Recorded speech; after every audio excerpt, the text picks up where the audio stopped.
Hello, everyone, and welcome back to Time Under Tension.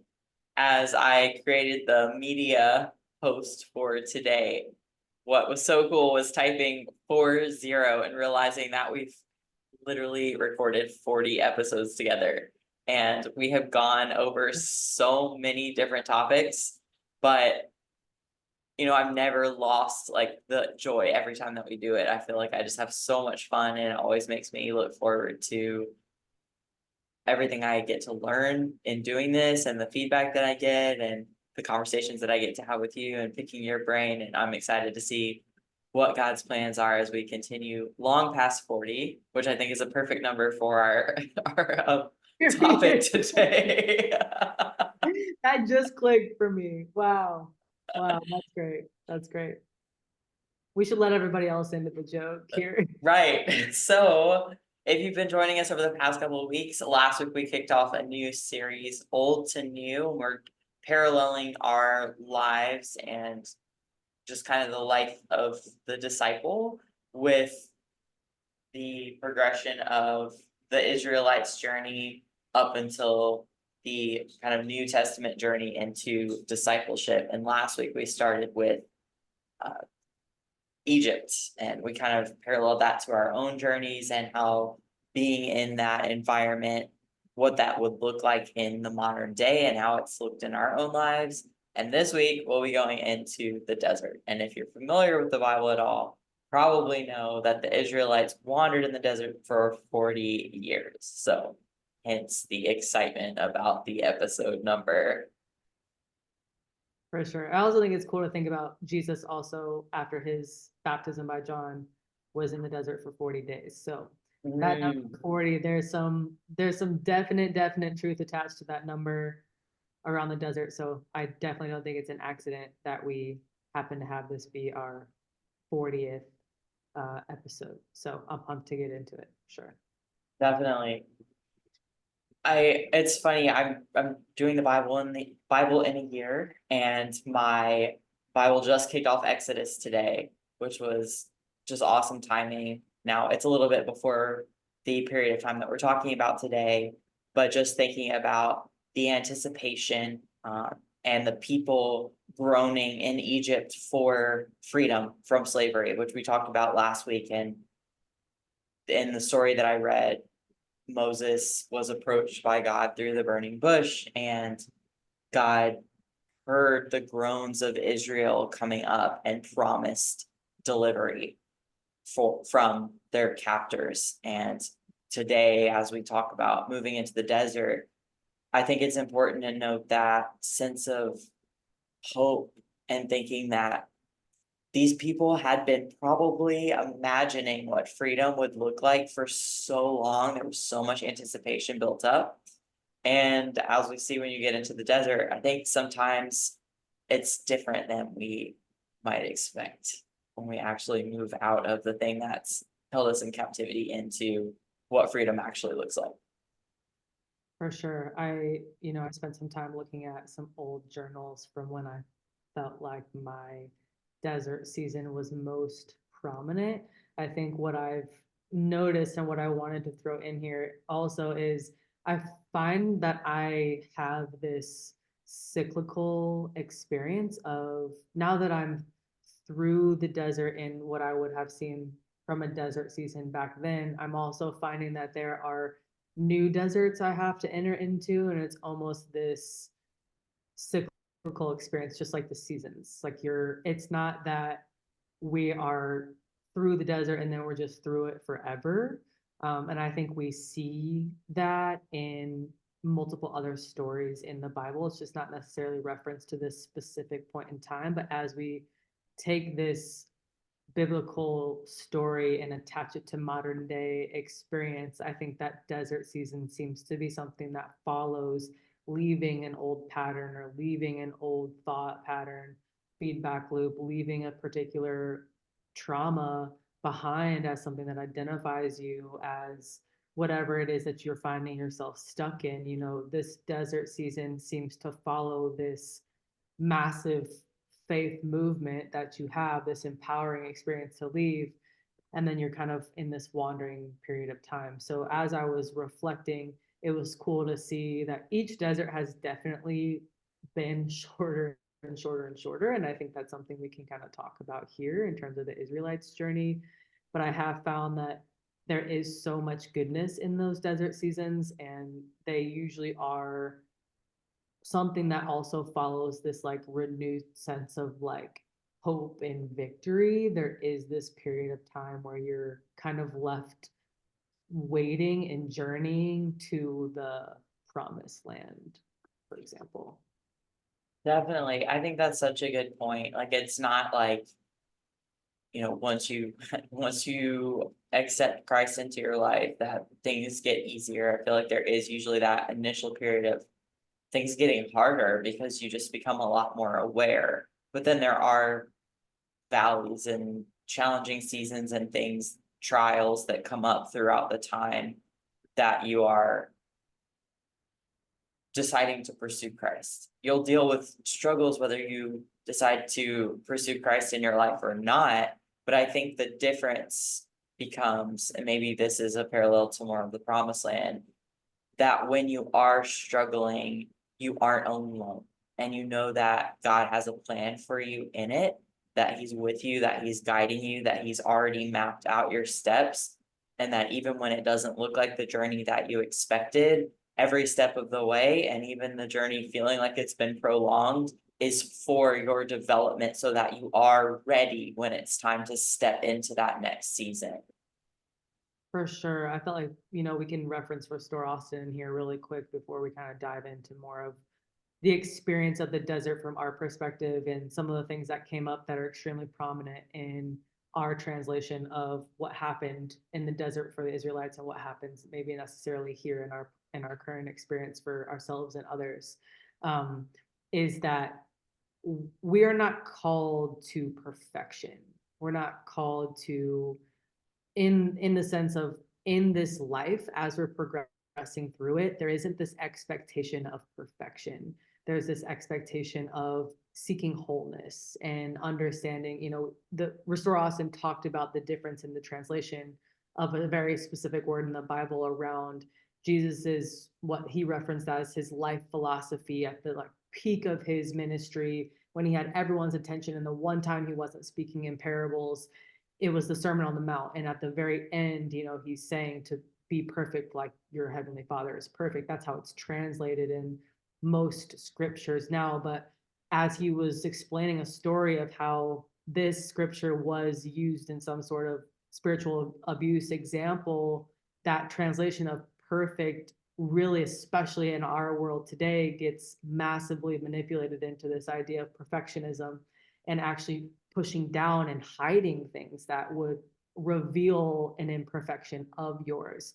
And the translated word is whole, like to become whole. And I think one of the most prominent lessons in our current lives, I think we could even say, is that we feel like we're being called to this maturity in Christ, which means you're a lot more aware and you're a lot more mindful and you're understanding that there are temptations that will present itself. And it's not that everything is this glorious, joyful experience all the time. It's met with really intense suffering because you're grieving this loss of an old way of life that kept you safe in the wrong things.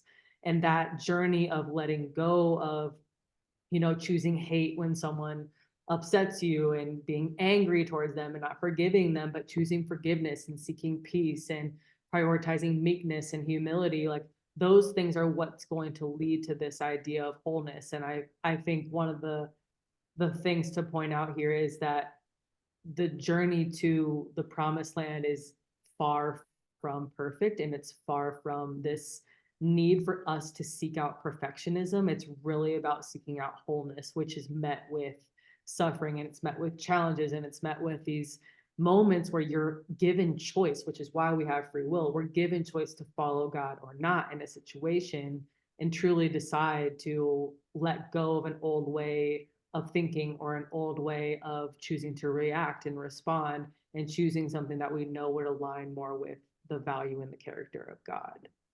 Definitely. And I think that maturing, it takes reps. Like, to choose something that aligns more with God, it's like you gotta do with that over and over and over and over again. It's taken you so long to ingrain the patterns.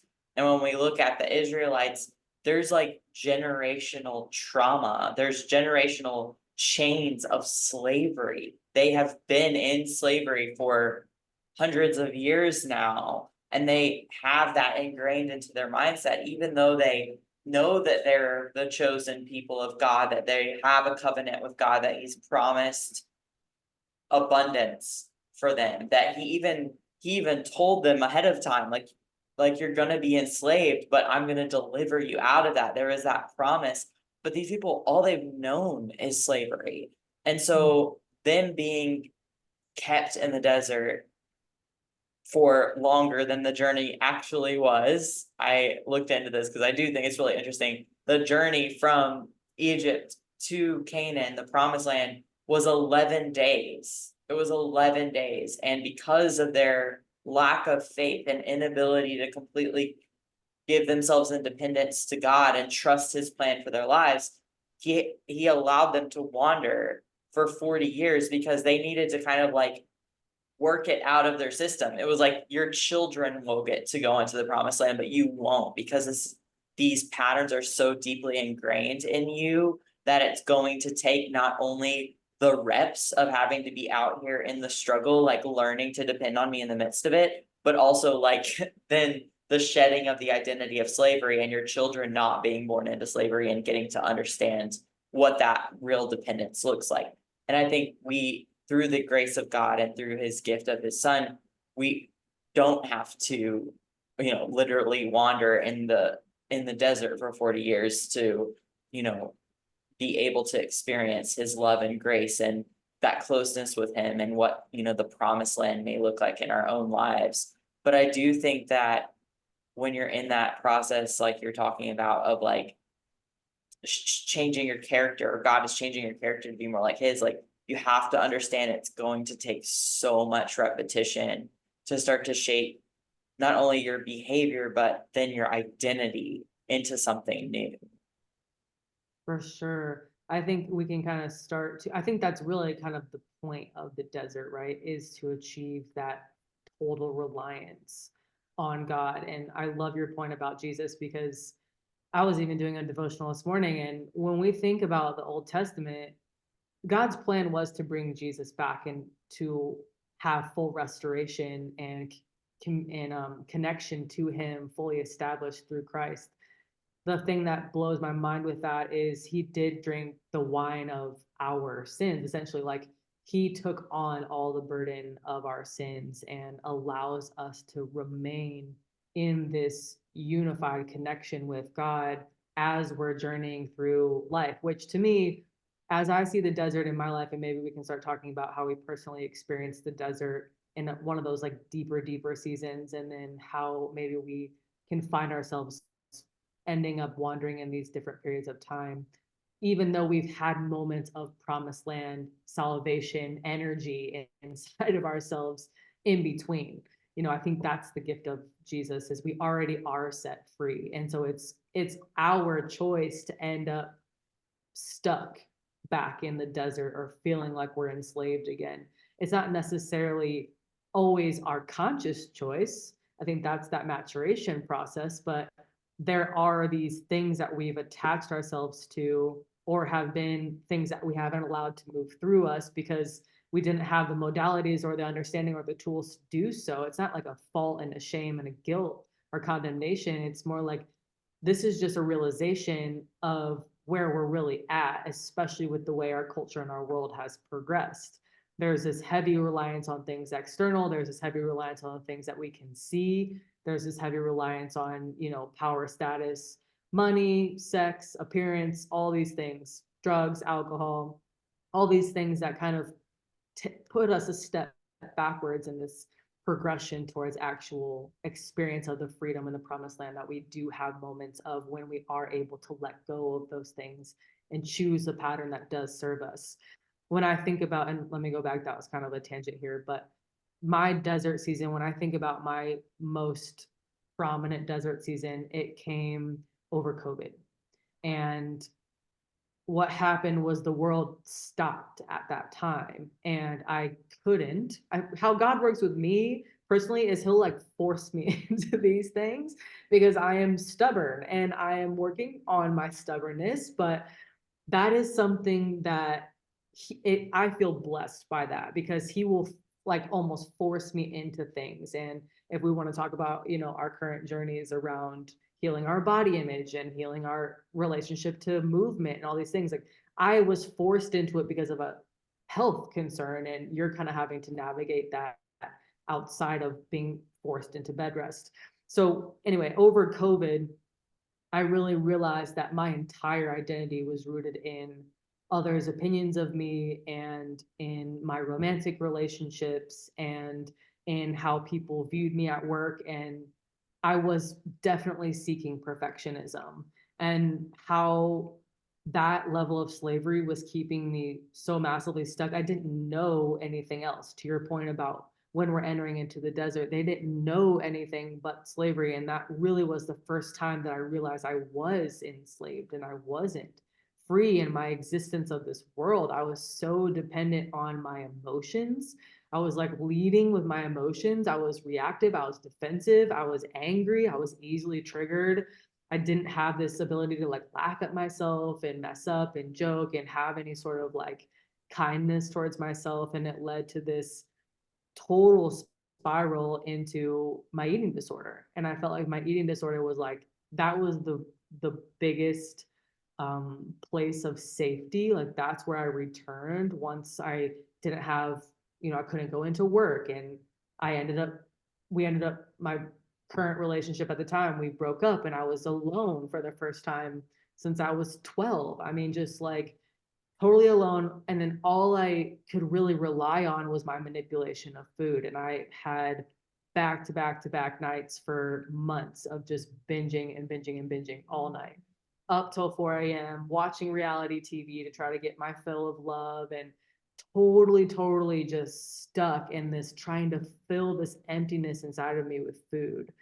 And I got back into watching Elevation Church was the church that I started watching. One of my friends who is outwardly gay was posting this church on her story. And so it felt like this happy medium of like, okay, I don't necessarily know if they're affirming, but I know that there's someone who's like me who watches this church. And at that point, that's where I felt my deliverance from all of these old patterns that I knew no longer served me, or just were clearly these things keeping me from coming into my highest self or reaching the true sense of freedom where I could be myself wholly and be my authentic self in its entirety and not have to fear judgment from anyone but God. And it's more of a reverence towards him.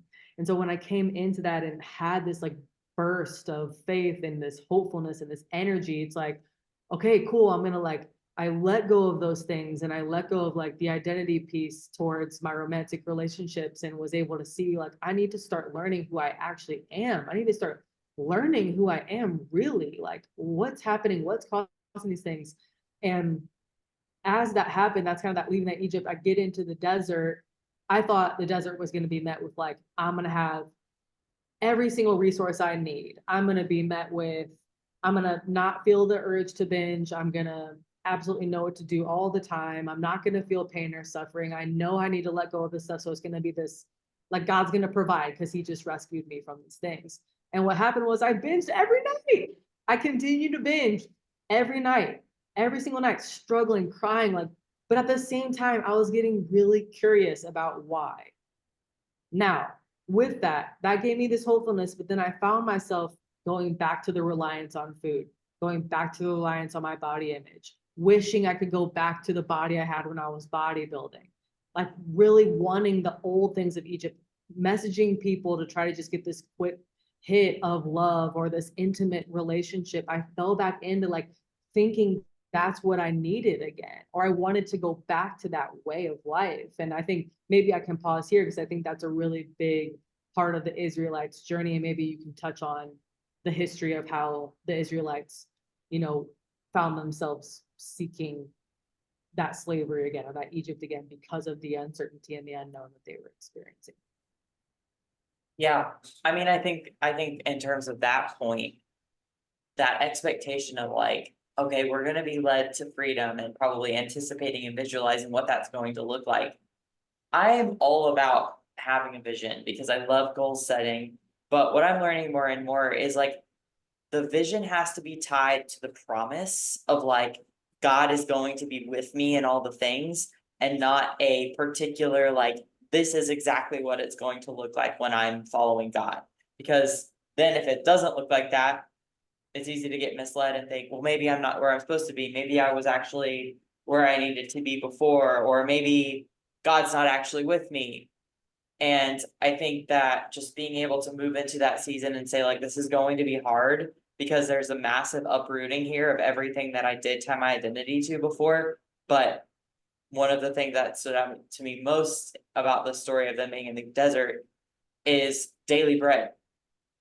Every single day, God is providing them with manna, and that's one of like the first lessons that he leads them into where they're out in the desert, they don't have a lot in terms of food sources, and God starts literally like raining down manna, this bread, this sustainable food source from heaven that is just enough for that day, and they're not allowed to store it anymore. And he's teaching them to depend on him every single day. And I think a lot of times in those desert seasons, as we're shedding all of the things that we thought we needed to sustain who we were, who we are, and to feel fulfilled and to feel some sense of power or importance in this world, it's this stripping of all of that and this calling to like, you have to trust that you have exactly what you need for today. And even those days when it seems like there's no way I'm going to survive one more day, you have exactly what you need. And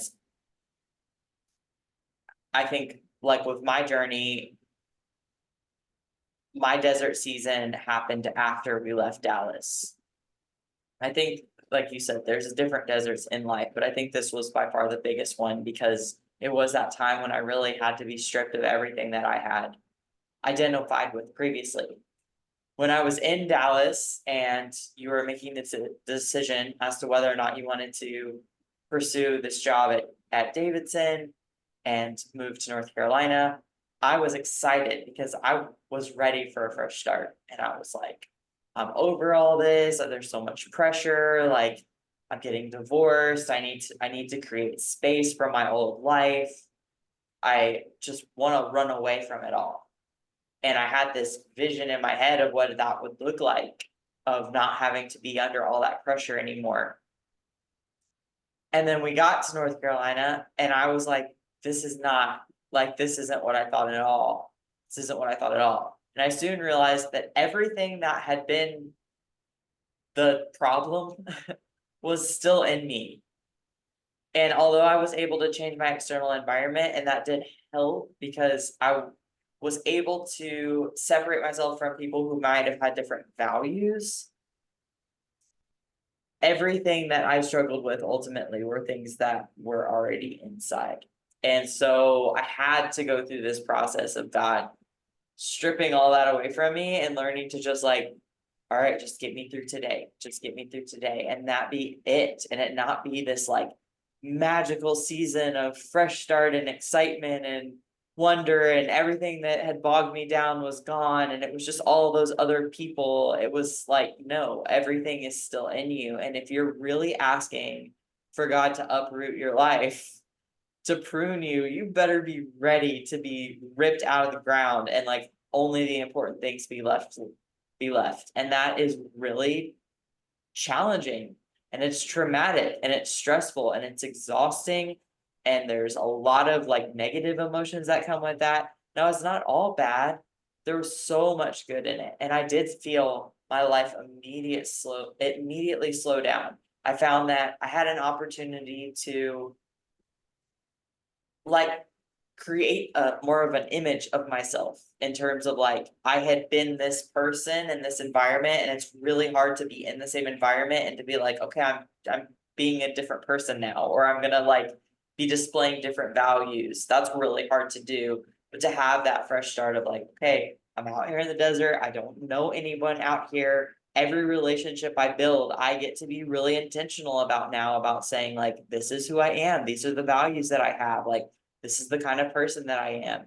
And that was a really cool opportunity to reframe who I was. But I also, again, realized like it was going to take a lot of time to let go of those things.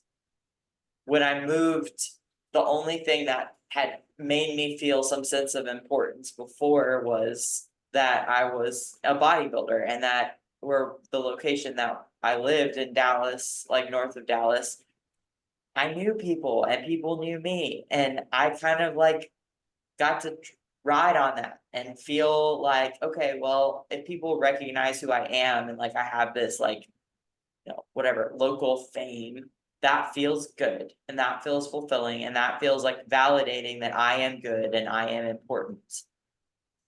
And then when I moved, I didn't really have that anymore, but I still had bodybuilding. So I was like, well, let me just keep that and let me keep bodybuilding and let me keep posting on social media. So I kind of like tried to get away from the things I didn't like, but hold on to the things that I did like about it.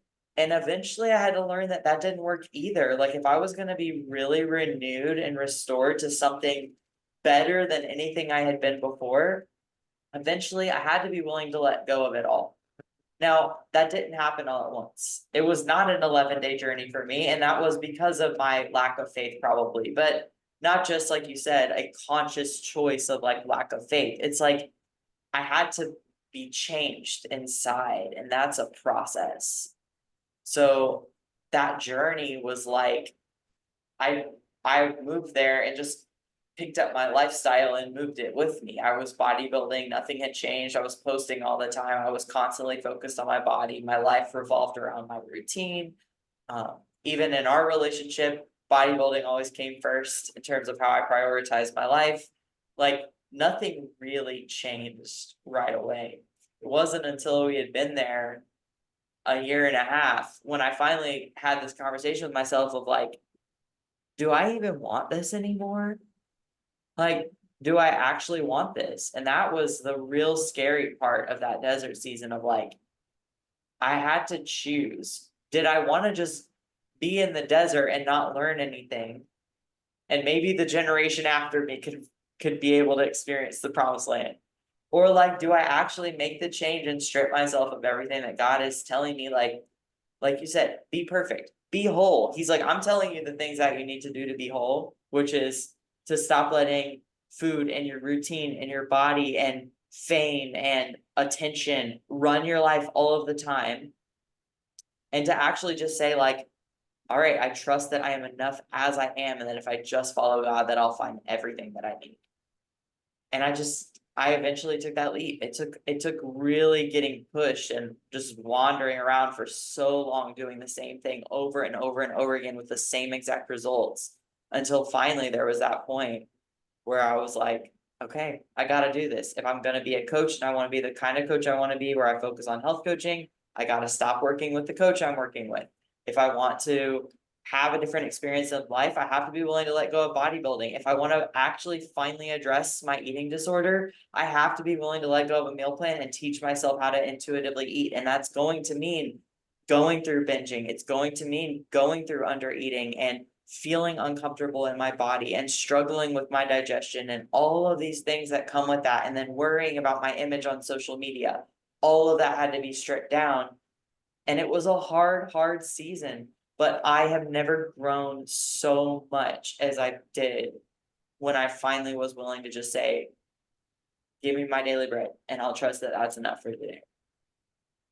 For sure. I think some of the biggest things you touched on are how you did have you had fame, you had the body, you had, the community, you had all of these things. And what you said at the end just now is that, you're just asking for your daily bread and you had to start intuitively eating. And I think the thing I want to attach there is, and maybe ask a question is, how much did you actually know who you were at all when you had all of those things externally? And when you talk about intuition, like you're talking about intuitively listening to your body about how to feel yourself. I think that's, one way to really start to understand that we need to go inward to understand who we are, and we need to go inward to understand what our next right step is, and we need to go inside of ourselves to truly understand what's bringing us peace, not necessarily relying on what we're perceiving with our physical eyes. Can you maybe talk about that journey of how much you were actually connected to your intuition or knew who you were and were loved for who you were here, maybe how known you really felt? And then at this point in time, when you're actually surrendering and you're letting go of needing your vision to be the thing that's falling into place for you to feel like you're okay, how known you felt in that place. Yeah, definitely. I mean, I think in terms of how I felt before with feeling known was like, at first I felt seen, I thought, because with bodybuilding, I put in this work and I achieved this result, and then I was acknowledged for the work that I had done. And so in a way I felt seen, but it wasn't really like being seen for who I was. That seems safer if I could just, oh, I've kind of hacked the formula of what it looks like to feel like loved and accepted, because that worked. That got me kind of this hit of what I wanted. And so I just kept doing that on repeat of like, well, if I just get bigger, if I just grow my Instagram more, if I just post more of my body, if I just, all of those things gave me that hit, but it was really empty. And so I had to go back to it over and over and over again.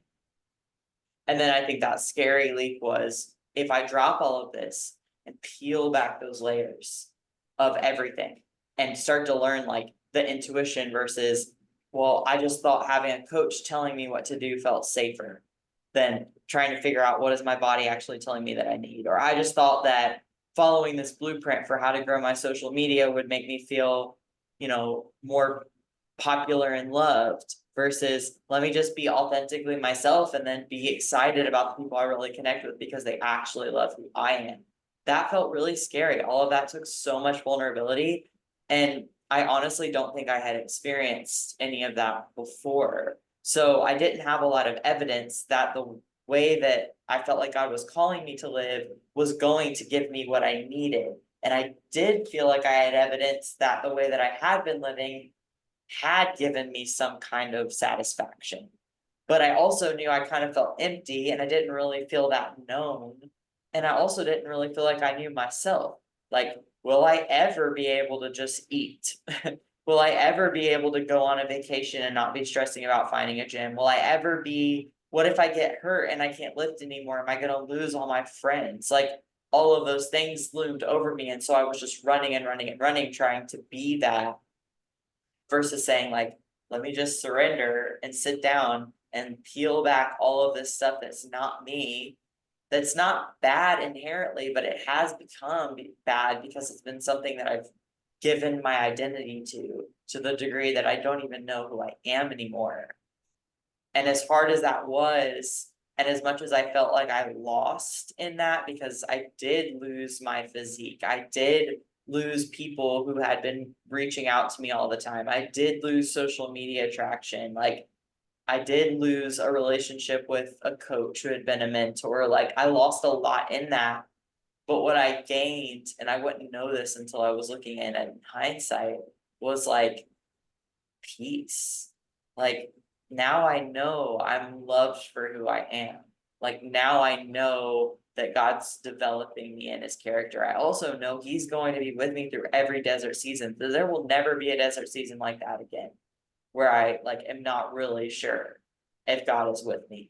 Like, I know in my deepest heart of hearts now that he's with me in it all, and that there is, I will be loved no matter what, even if it's not by other people, because I have this like enduring love of God through every season. For sure. I think one of the things that I just want to add on to this is to help identify for people how to identify when you're trying to fill yourself with something that's empty is usually your mindset around it. If you're experiencing a bunch of fear, if you don't have it, if you're running away from the things you don't want to happen, chasing things, like forcing things, or if you feel a lack of safety without it, it's usually something that's left with this emptiness if you're having to continue to go back to it and there's no actual real peace associated. It's like a drug. It's totally like a drug. You know, if it's something outside of you that's you're thinking you're needing, you're in a scarcity and a lacking mindset, which in itself is the definition of not believing you're whole. And I think we can kind of bring it back to that. Like it's knowing that you are whole as who you are because God is within you because of Jesus. Like we have this opportunity where it's almost like if you see those holograms where how someone's feeling, they'll like change colors. It's like you can get to the point once you've like where you're at now, Liv. I think you can have a choice in your mind to choose a desert in your thoughts and in your and then you're turning into a desert externally and within your body you get really like this just really dry, really hot and lethargic experience because you're so tired because you're trying to fill with these things that don't actually bring a sense of life. Where now you have this capacity like I can choose desert or I can choose promised land, and it doesn't, regardless of my external circumstances, that's not what's defining desert and that's not what's defining promised land. What's defining is how I'm literally showing up. I am this like flowing life, like rooted tree with flowers in a field and water and all these things, like in a sun, regardless of what's happening outside of me. And I think that's the end goal is being able to say, like, you're going to be met with different things that you're going to have to learn you're still dependent on, and your subconscious will start to bring it to your conscious once you actually have the space in your conscious mind. And once you've gained that trust with uncertainty, that relationship to uncertainty, that relationship to surrender, giving up full control, giving up needing to know all those things, that certainty, that's really the opposite of that faith. And once you've started to establish this relationship with God where you see, once you do let go, once you're following the cloud when it's moving like the Israelites did and stopping when it stops and not being this individual that needs more than what you truly need. You know, one of the things they struggled with in the desert was, well, we had all this meat and all this other food that was like so much better than the manna of like the journey in the desert. And it's that need to have this more than what you truly need in that season, that desire for more, or that need to fulfill your fleshly nature is what's keeping you trying to run back to this slave-like experience instead of being able to just totally be grateful for the fact that you are given your daily bread and you're also being led to something in the future that's going to be truly fulfilling and create this wholeness, this true wholeness inside. And so I think as I kind of make my way back, when I was first entering into that desert season, I really actually had nothing else to hold on to besides this hope and this faith that God was going to restore me and bring me to a place where this no longer controlled me. And I have to totally just trust what that looks like. I have to start being awake when these things are happening, not dissociating from my body, not, you know, when I am having a binge at night, not judging myself or condemning myself or not believing that I can do it. It's like, yeah, if it's just my strength, I can't. I have to bring God into this. And you know, there are nights where I was just crying and crying and crying, like, why can't I control this? And so there's so much outpouring of honesty that's required in that season, because you need to have that honest communication. You need to release the confusion. You need to release this the true emotion that's coming up. Otherwise, you can't make any room for the truth to enter inside of you in that state. So I had to do a lot of work around what is my family like? What was my life like growing up? Like I have parents who are extremely rigid about physical exercise and appearance and status and money. And that's just what I knew. That's all I was aware of, that brought a sense of accomplishment, of people liking you, of belonging, of advancing in your career. I mean, there was just a multitude of things that I had no idea what else to really turn to. But that's the point, is like being willing to let go and have no idea and have a learner's mind and unlearn and relearn in the process of it all. And so as I'm going through, like each night I was looking through my journal, each night I would have a binge. I still learned something in that. I still learned so much about how my body felt and how much I had to like go and then work out all day, and I would restrict all day and then binge at night, and like all these different patterns were emerging. And I started holding on to scripture, and I just started like one thing at a time. What is one thing I can change? Okay, great. Let me insert breakfast. Like, let me just make sure I eat breakfast. And then also let me make sure I like get some help. Like I need somebody who's an expert in this. I cannot be doing this alone. I can do this with you, my partner, sure, but I also, that's putting a ton of tension on the relationship. I need someone who's an expert in this space to help me start to navigate my thought patterns, help me understand why I keep thinking the way I'm thinking. It's not about what's happening, it's about the thing that triggered me to think the thing that led me to this thought that led me to this action. It's, there's so much more. You need to ask why like several times to actually understand what's happening. One of the things that God really does, I think, in everyone's life is it, every circumstance or challenge is really a calling to let go and illuminate or elevate or become enlightened in some sort of way. And so I think, as I'm thinking about this in the more recent desert seasons I've been in, it's been uprooting some of the deepest trauma I've experienced. But at the same time, like that faith and hope and that courage and that willingness to get curious and the willingness to get really rooted in running to God and running to Jesus and making sure you're getting introspective, like getting into your heart. Those are the actions that actually show you that there's like a living presence on the other side that's coming to help you. If you think about food, if you think about your appearance, if you think about all the idols that they started worshiping in the desert, those things literally had no life to them. They could not bring any sort of strength or restoration or any sort of reconciliation or any sort of healing. And so if you're thinking about processing through some of these things and you're finding yourself running to things that can't actually support you or help you or guide you, then that's where you can start to understand, okay, I'm relying on something that actually would not protect me, would not keep me safe in any certain situation. If I lost everything, this food is not going to come and help me feel whole or save me. Or if I lost all this money, all of a sudden money, this thing that I thought was going to keep me safe, is now all the way out the window. Like it didn't even stick around. Nothing, it's not staying with me. There's nothing active. There's no true pursuit of an actual inner creation of this intuition, if you want to word it that way, that's going to continue to be this deep, deep, deep connection to the source, God, that's going to guide you throughout all the rest of the desert seasons that present themselves. And I do think it's a call to discipleship. It's being chosen. Like God legitimately chose the Israelites and took them into the desert. God chose Jesus. Jesus was God, and he was taken right into the desert after baptism.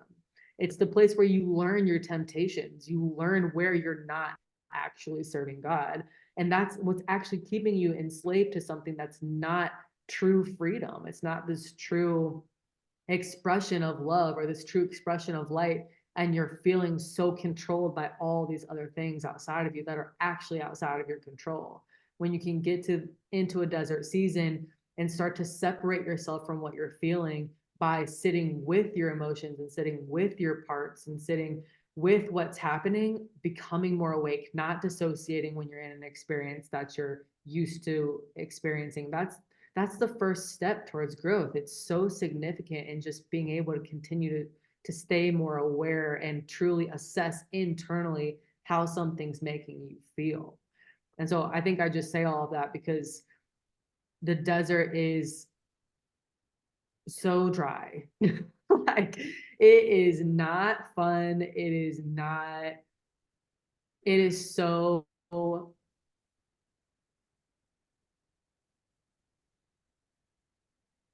I mean, I don't feel like I don't even have words for the desert. I feel like desert seasons are like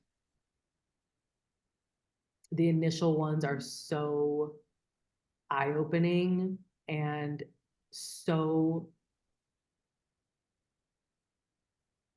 just scary, like extremely fearful. And I think it's really important to understand that those emotions are going to be present. But if you can start to find that you're putting your safety in things that can't support you and start putting them in things that can, it changes everything. Like when you can hold on to a scripture, mine was Jeremiah 29:11. There's a future and a hope. And he's chosen me to go through this so I can go out and change the world. So I can be an empty vessel for him. So I can be glorifying his name so that so many other people are actually set free.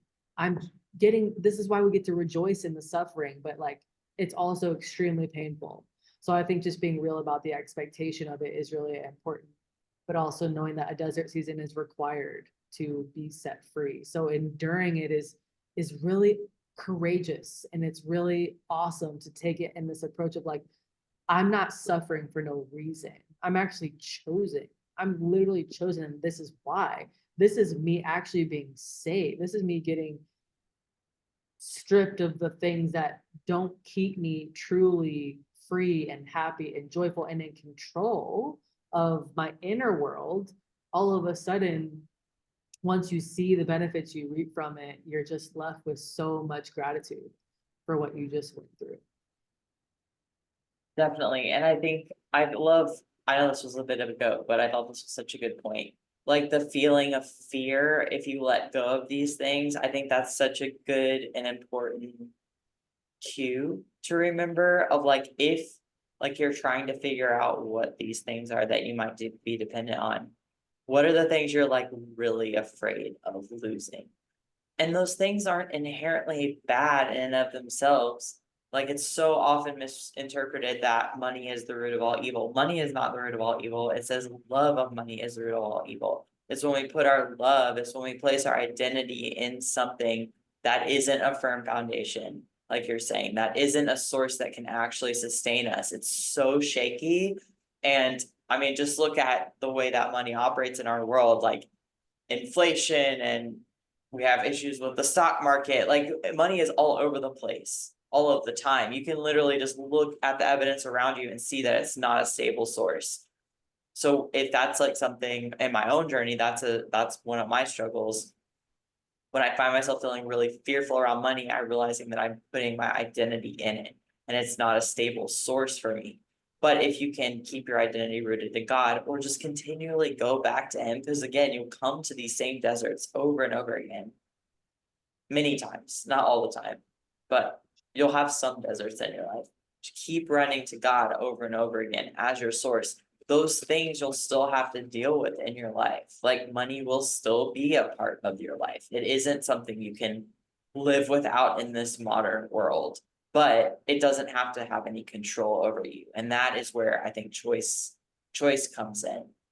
And then those negative feelings that you talked about, like I think just giving yourself grace. Like God is giving you grace in it all. He's not punishing you for being in a desert or for having been enslaved to things of this world. It's our nature, and we're surrounded by things all of the time that are constantly whispering to us like this is what you need. I can fulfill you like just one time. Like all these lies, that pull us in, and we're just sponges. We soak it up. So, and God knows the kind of world that we're in. So he's giving us grace. And I think being able to give ourselves grace in it and not allow the shame of a desert season to overwhelm us and crush our identity, I think that's really, really important to be able to stay grounded. And the way to do that is to fill your mind with truth.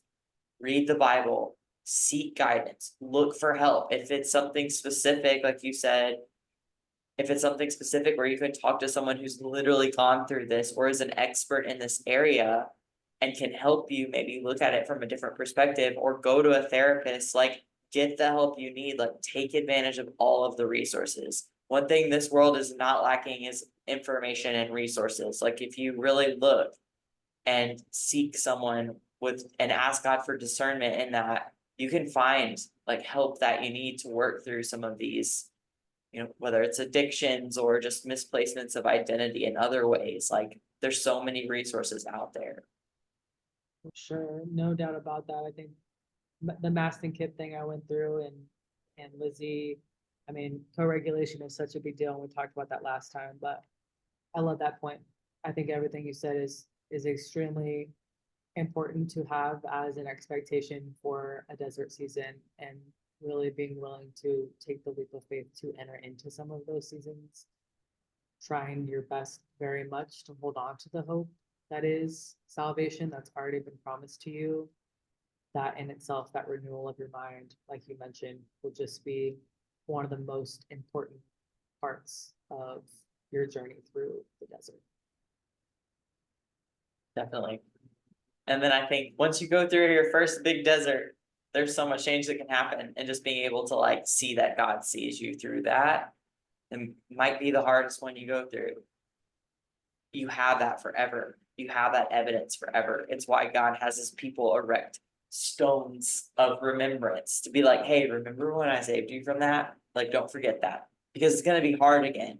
And you got to remember that he was with you in it all. So now I'm like so thankful looking back at my desert and seeing how I was so stubborn throughout it all. And I probably made it longer than it needed to be, whatever.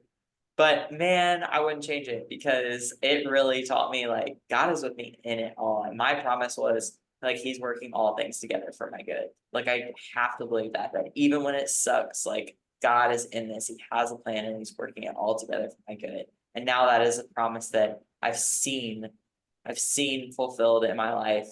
And I can hold on to that as I move through like further seasons. So next week, we're going to kind of shift gears and talk about baptism. So moving into New Testament, which I think is probably both of our favorite sections of the Bible, but kind of moving from what it looks like in those initial stages of your faith journey to progressing and really making that commitment in your life with Christ and what that looks like. Awesome. So thank you guys for watching, listening. Please remember to like, subscribe, comment if you're watching this, share it. Your engagement is what allows us to continue doing this, and just know that it is something that's valuable for you. And if there's ever anything that you want to hear more about or a new question, definitely feel free to reach out to both of us. Our emails are below. You can DM us on Instagram. We'll be happy to talk to you or address your question on the podcast. But stay tuned. Catch us next week on Time Under Tension.